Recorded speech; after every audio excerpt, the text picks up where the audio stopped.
Hi there, we are still on Unit 5. Identify and meet a market need, specifically in Lesson 3, which is entitled Know Your Competition. And for this video, I, Ma'am Lori, will be discussing the first part of the lesson, and Ma'am Maria will be the one to discuss the second part of it. Again, the title of Lesson 3 is Know Your Competition. Just like in a marathon, one strategy to be the first to reach the finish line is to know the other contestants. When you know who you're competing with, you would be able to enhance or construct more practical strategies to win. Now, let us further discover what competition in business world really is. But wait, before we proceed, here's a learning objective. At the end of this lesson, you must have identified and examined the characteristics of competing firms. If you enter the business world, it is given already that you have competitors. Well, a lot of them actually. Competitors will try to win market share by cutting costs, improving efficiency, lowering price, and innovating by either creating new products and services or improving upon old ones. In other words, competition tends to give consumers better goods and services at lower prices. All competitors or businessmen want to give the best products and services so that the consumers will stick to them for a long period of time. That's where competition comes in. Every competitor will do everything to make his or her business product better than the others, better than yours. Market competition is like war, and the goal is complete domination. As much as possible, you would want to capture the entire market. The only problem is that all of your competitors want the same thing. So what will you do? Will you bring a gun and shot them one by one? Or will you just spread fake rumors to destroy their reputation? Kidding aside. And just like modern warfare, there are some clearly established rules of engagement. That's why you must run your business cleanly and fairly. Take note of the government's established lines that the businesses cannot cross. Some examples of this include consumer protection laws against fraud and false advertising. All businesses that have a product or service to sell must advertise in a competitive marketplace can lead to a range of dubious methods. Most of the time, businesses might exaggerate some aspects of their products and services, like calling them the best in the world. Claims that are outright misleading or false, especially those that could harm consumers or other businesses, are often prohibited by state and federal consumer protection laws. A common form of false advertising involves deceptive or misleading product descriptions, particularly claims that a product has certain features or benefits that it does not, or that it is of higher quality than it actually is. Example in a medicine product: false claims of scientific support or endorsement by scientific or medical authorities. Next example is intellectual property laws such as patents, copyrights, and trademarks. A businessman cannot simply copy other businessmen's product and sell it to consumers. For example, when production company like Miracle Films releases a new movie in the cinema, you cannot take a video of it, burn it in DVD, and sell it in the market, or upload in the social medias like Facebook and YouTube, because you will be charged of copyrights. So, what are competitors? Let's further expand our knowledge about competitors. Competitors are companies offering similar or identical products and services to the same group of target customers. In Philippines, consumers or customers can clearly identify big companies that offer similar products. These companies often show a lot of advertisements about their product in television or internet to gain the sympathy of their target customers. Examples of these companies are: for soda, we have Coca-Cola versus Pepsi. For fast food chains, of course, we have McDonald's versus Jollibee. For shoes, we have Nike versus Adidas versus Fila.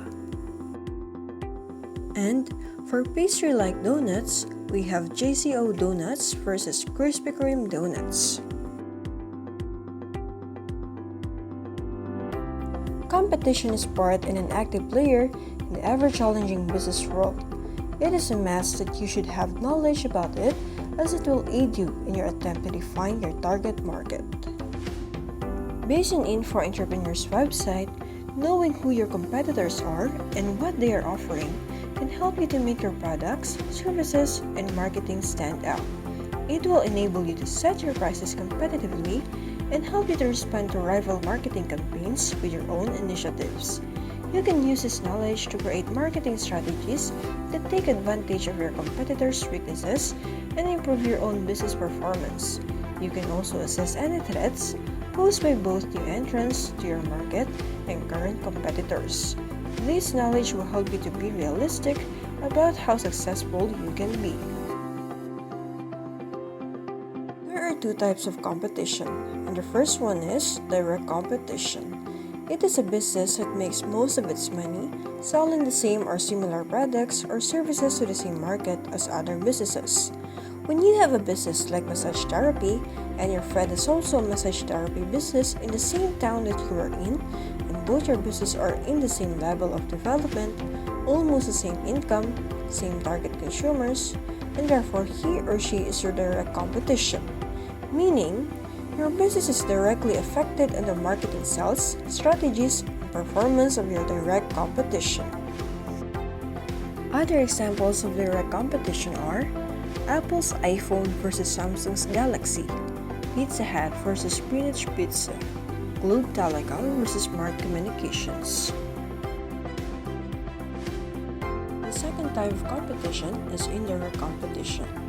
It is a business that makes only a small amount of money selling the same or similar products and services in the same market as other business. It is like a David versus Goliath kind of business competition. And yes, these small businesses are still affecting their big competitions. Examples are Mang Inasal and Humil Lutong Bahay, RC Cola and Wilkins, Vaseline Shampoo and Hot Oil Treatments. Now, let's find out what these large retailers are. Superstores are some of our large retailers in the country. These large retailers can bring lower prices and jobs to a community. These include Super Value Corporations or SM Supermarket, Pure Gold, Robinsons, and Listener Membership, Shopping and Landers. These superstores get the product they sell from direct suppliers. The small businesses or markets will do grocery from them. Families and individuals also do grocery, which makes the owners of superstores richer. On the other hand, locally owned retailers are forced out of business due to the following reasons. First, large retailers are usually able to keep larger quantities of products in stock. Second, large retail chains do not rely on a single product line. Third, large companies usually have more resources to develop to advertising. These large retailers have a lot of money already to spend for keeping large quantities of products in stocks. They also have variety of products to sell so that when one product is not in demand anymore, they have other backups. And they have budgets to spend for products advertisement, like to get famous endorsers to appear in their commercials. Yet, the small business cannot cope with the business styles and techniques of large companies due to lack of capital and income. Now, let's listen to Ma'am Rhea as she will be discussing the second part of this lesson. From this point, I am sure that you have already internalized the importance of knowing and understanding your competition, which is part and an active player in the ever-challenging business world. To further expand your knowledge, I will be sharing with you a strategy that can help you learn the ins and outs of how your competition works, stay atop of industry trend, ensuring your product is consistently meeting and exceeding the industry standards. This strategy is called competitive analysis. Competitive analysis refers to identifying and examining the characteristics of a competing firm. It's a strategy where you identify your major competitors and research their products, sales, and marketing strategies. By doing this, you tend to compare your competitors' strengths and weaknesses to your own business, which will help you improve and define a competitive marketing plan. So how do we conduct a competitive analysis? This is done by performing a SWOT analysis of your competition as against your business. Follow these steps. Number 1. Make a list of your competitors. Draw up a list of everything that you found as competitors. It may be direct or indirect competitors. Number 2. Summarize the products and prices offered by your competitors. Seek information about your competitors' services, products, and offerings. Number 3. List each competitor's strengths and weaknesses. Evaluate the qualities that makes your competitors stand out from others, such as location, internal resources, tangible assets, uniqueness, strong management, and the like. Include also the lacking qualities of your competitors, resource limitation, limited product range, and so on. Number 4. Find out the strategies and objectives of your competitors. What are the objectives of your competitors? Are they similar to your objectives? What is their pricing strategy? Number 5. Determine the opportunities in the market. Explore adjacent opportunities. Use market research or collect market information from clients for growth. Learning through customer reviews what's missing in a competitor's product and consider how you might add features to your own product to meet those needs. It's like seeking for unexplored markets. Number 6. Identify threats to your business from the competition. Determine the obstacles that can trip up your business from the competition. For example, possible ecological problem, price war, similar concept of services, weak supplier relationship, and so on. By following these steps of competitive analysis, you can create solid business strategies that will help you improve upon your competitors. This is an example of SWOT analysis framework, which includes the strengths, weaknesses, threats, and opportunities in business. Loyal customers keep your revenue flowing. It is no joke to maintain customers because of competition. Remember, you are not the only one offering a particular product or service. There will always be direct and indirect competitors that will attempt to prevent you from maximizing sales from your supposedly target market. 57% of small business owners said that having a relation with their customers is what drives loyalty. Relationships inspire customers to make a purchase and another and another. So how do we maintain customer loyalty? It is important to take note that once you gain a new customer, you see to it that you will be able to maintain his or her loyalty so as to continuously do good and profitable business with them as much as possible over a lifetime. There are still other strategies for maintaining loyalty. Businesses use many strategies in order to stay competitive. The purpose of these strategies may include to keep customers happy and satisfied so that they keep patronizing the business. Delight your customers, for without them, you would have no business. Loyalty marketing and customer satisfaction is important for business to thrive. These strategies could give the business a means for data gathering about their customers and their shopping and spending habits and behaviors that can help in forecasting and future decision making.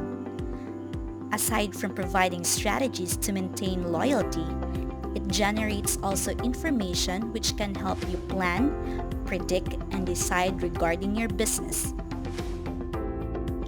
So what are the most basic customer loyalty strategies businesses commonly use? These are superior service. You must go above and beyond your customer expectations during each interaction. Note that a satisfied customer is a repeat customer.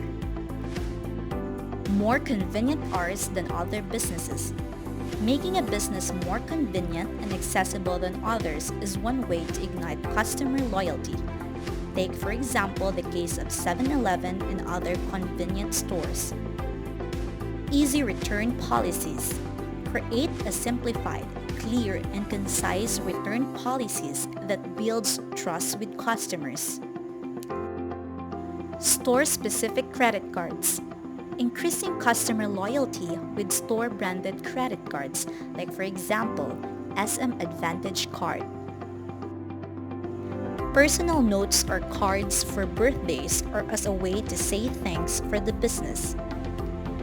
Thank your customers by sending notes or cards. It is also a great way to establish personal connection, which will later on form as loyalty and to leave a positive impression. Lastly, frequent buyer programs. Establish loyalty programs like reward points or cards for every purchase to encourage customers to continue to shop or use services of your business. As a wrap-up for this lesson, we learned that in doing business, there will always be direct and indirect competition. Indirect competition comes from a business that makes most of its money selling the same or similar products and services to the same market, while indirect competition comes from a business that makes only a small amount of money selling the same or similar products to the same market. The steps in making a competitive analysis are: make a list of competitors, summarize products and prices offered by competitors, list each competitors, find out strategies and objective of competitors, determine the opportunities in the market, and identify threats to your business from the competition. There are also several ways to maintain customer loyalty: asking for and responding to customer feedback, offering superior service and frequent buyer programs, and employing the concept of customer relationship management are just some of the possible ways to promote customer loyalty. Finally, before leaving this entire unit, reflect on this quote by Sri Sri Ravi Shankar. The positive aspect of competition in a business scenario is it helps you to be more alert and innovative. Thank you for watching and listening. Keep safe and God bless us all.